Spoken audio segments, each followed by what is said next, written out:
What the US is saying is already an impossible task, the theory is already a mess, and there is no consistency whatsoever.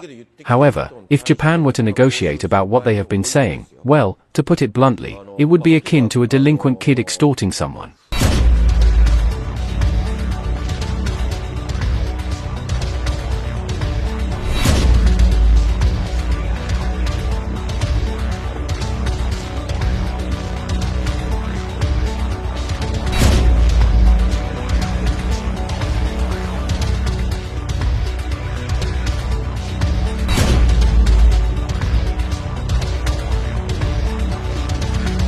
Once hailed as a master negotiator, Donald Trump's aggressive trade war strategy is backfiring.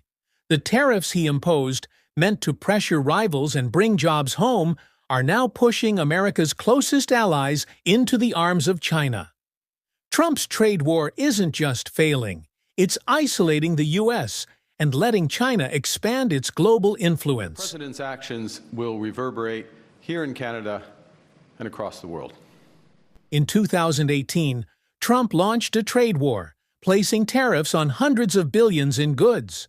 China was the main target, but allies like the EU, Canada, and Japan got hit too. Such a decision by the Trump administration is entirely unjustified. This is against the spirit of our two nations' enduring friendship and fundamentally at odds with the benefits that our economic partnership has delivered over more than 70 years. Australia has no tariffs on goods from the United States, and of course we have a free trade agreement with the United States. Our government will continue to put forward a very strong case for an exemption, noting that the last time this occurred it took months for that exemption to be granted. His goal? Better trade deals and more American jobs. Instead, tariffs raised costs for American businesses and consumers. NATO is reportedly planning to present the US with a plan to replace them in the alliance within the next 5 to 10 years, which would mean that NATO is going to bluntly approach the US and say, are you in or are you out? And if you're out, here's a phased approach for you to leave. Canada is also reportedly planning to sign a military security and defense contract with the EU, with them hoping to replace their American military equipment with European ones. Allies retaliated. Trade relationships crumbled. And those promised jobs, they didn't come back.